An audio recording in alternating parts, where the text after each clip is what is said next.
Go to the phones right away. I want to spend some time talking with Congressman Robert Aderholt. He represents the 4th Congressional District of Alabama. He has actually been my personal congressman now for a number of years. He's also earned seniority. He is currently the chairman of the Appropriations Subcommittee on Labor, Health, and Human Services, which makes him one of the senior members of House Appropriations. And we're going to talk to him about districting and maybe a few other things. So without further ado, Congressman Aderholt, how are you doing today, sir?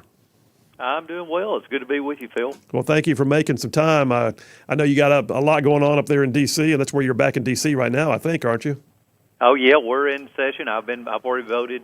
We've been voting earlier this afternoon. We'll be voting later this afternoon into the early evening, and just meetings. So yeah, we're going full speed ahead. It's hot up here. It's summertime, but I'm sure it's hot down there as well. It is, but I swear I think D.C. has its own like climate. It's kind of different. Well, I have a theory. I think it's all of this concrete and limestone and marble, and it holds all the heat in and never really gets hot, and then it never really cools down. So I think that has a factor in there. I don't know that been scientifically proven, but it's my theory, and I'm sticking with it. We'll take it and run. Hey, let me ask you this, Congressman. So I've been talking on the show here quite a bit. We had a feature on it yesterday and some last week about the court mandate to redraw the congressional district lines. And so I am sitting in the position right now, me personally speaking, I have been in your district now in Etowah County for as long as I can remember. As the lines are drawn now, I would be out of your district for the first time in, 30, 40 years. Well, I was thinking about that the other day. I know that when Tom Bevel was elected to Congress in 1966, I'm almost certain that Etowah County was a part of it. So you go figure. That's we're talking well over 5 decades. Yeah, at least. Well, your thoughts? I mean, you've got You even got an office right here in Etowah County. But your thoughts on the new? I have an office in Gadsden. Yes, I know Pam's been sitting at that desk for a bit.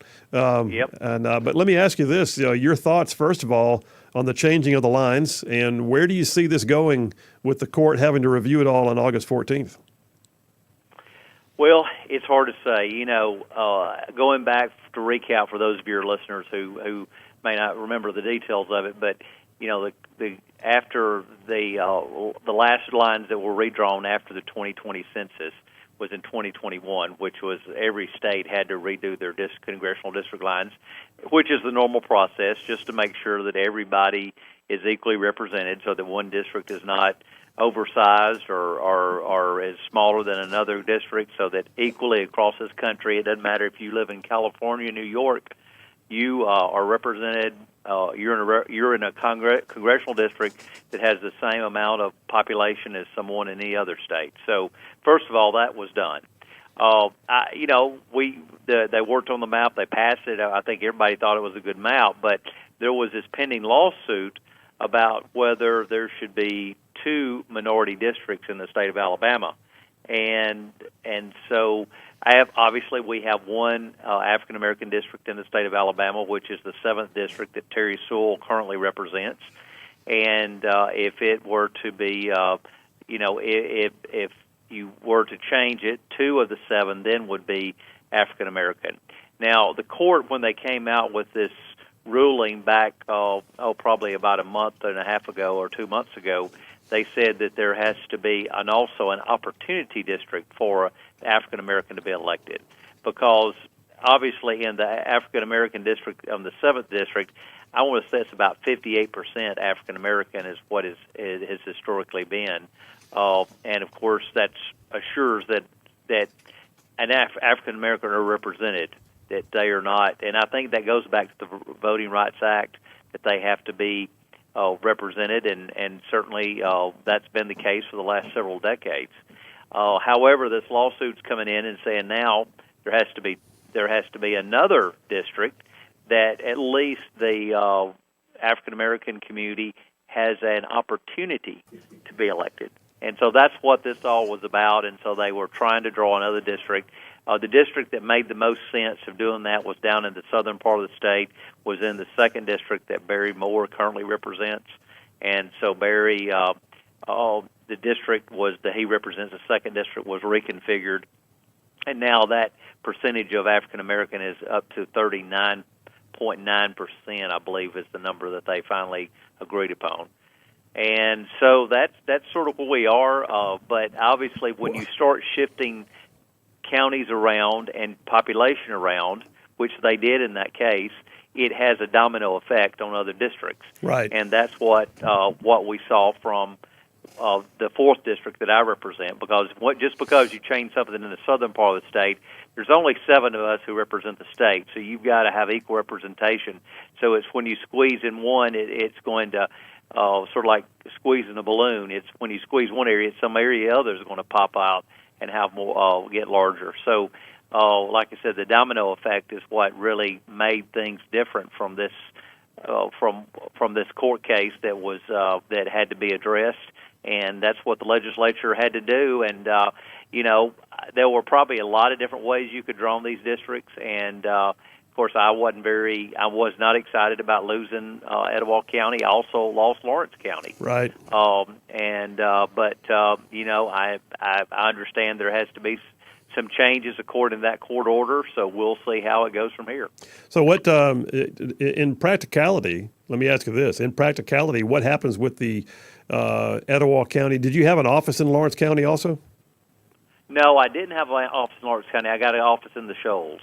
Okay. And and nothing up there really changed. Well, actually, I did get more of Lauderdale County, but that was not really close to where the office was. But obviously, I have an office in Gadsden that we'll have to, certainly have to. I don't know if Mike Rogers, who will now be representing, he represents the 3rd district, whether he will want to have an office there. I assume he has an office in Anniston. He does. I don't know. We'll just cross that bridge when we get there. I still represent Marshall. I still represent DeKalb. I will also be now representing Blount again.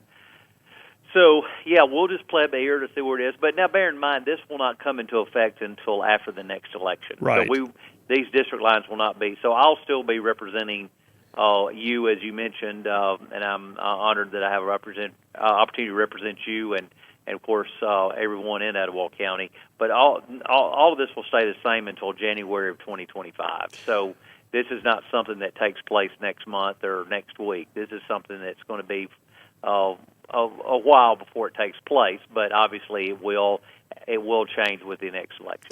Well, and it will. And I mean, I cannot imagine that we may see. By the way, it could change again, as we know right now. On August 14th, they're going to have another hearing.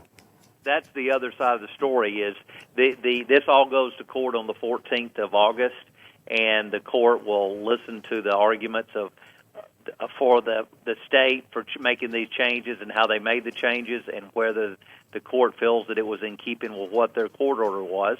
And if they feel like it was not, then they may say this was not. We wanted an opportunity district, and 39.9 is not enough of a percentage of African American vote to qualify.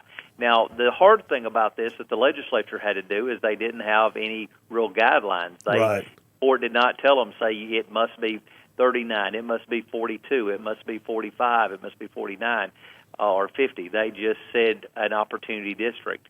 And I guess that's everybody would have a different opinion about that. So that will be the topic on August the 14th, assuming that's when the court case still proceeds at that when it's scheduled, and they will discuss whether that is what the court had in mind, and the court will take it under advisement. And I would think within a week or two after that hearing that they'll come and say, yes, that is fine. The legislature did what we requested, or they may say, no, it wasn't good enough. So that at that point, they would draw the district lines, and it's my understanding the legislature would not then have another opportunity. So it would be they would have to the court would appoint someone, a special master, to go in and draw new district lines, and who knows what that could be. So Etowah County may be back in the congressional district. So who knows? We're all sort of just. It's like the hokey pokey. We're going to be one step in and one step out. Yeah.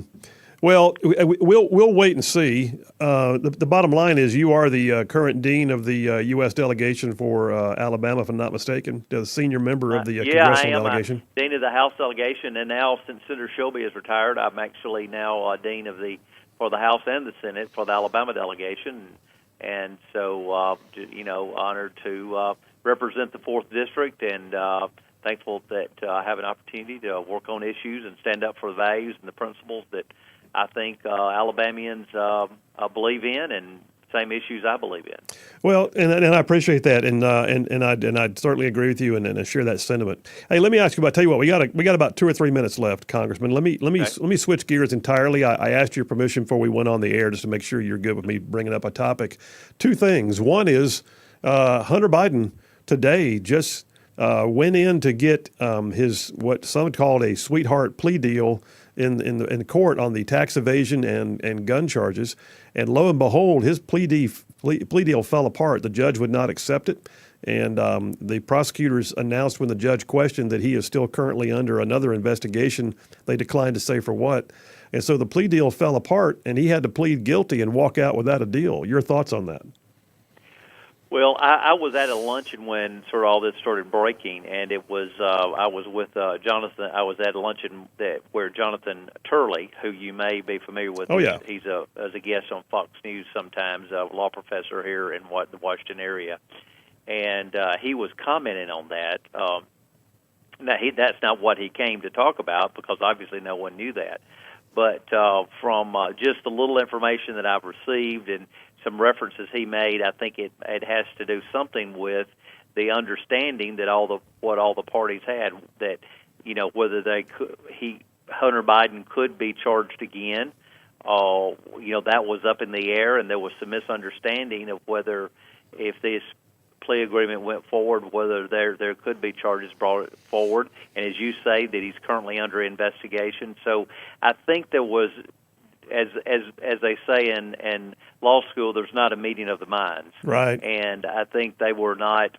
Everybody was not on the same page, and so I think that's why the judge was apprehensive to do this, and rightly so. And so they need to make sure that everybody was in agreement, and it wasn't everybody was just giving a wink and a nod as to what was happening. So, I think this was probably a good thing to make sure everybody's on the same page and everybody has the same understanding. Well, I think it's certainly a good thing to restore some faith in the process too for the average citizen who watches what appears to be a level of favoritism or comfort zone given to someone who nobody else would have potentially gotten the same deal, is the way it feels. Yeah, I think a wink and the nod was that the judge maybe said that's not going to cut it. Hey, last question for you, Congressman, with about a minute and a half left tops here.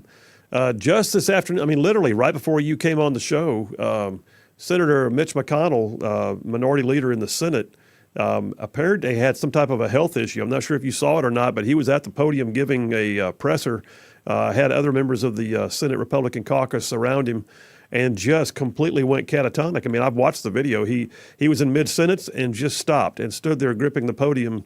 Looked like he didn't quite know where he was, couldn't find words, and was non-responsive for about 30 seconds. And other senators finally stepped in and began to kind of lead him off the podium. We've heard now that he's doing okay, but your thoughts on that?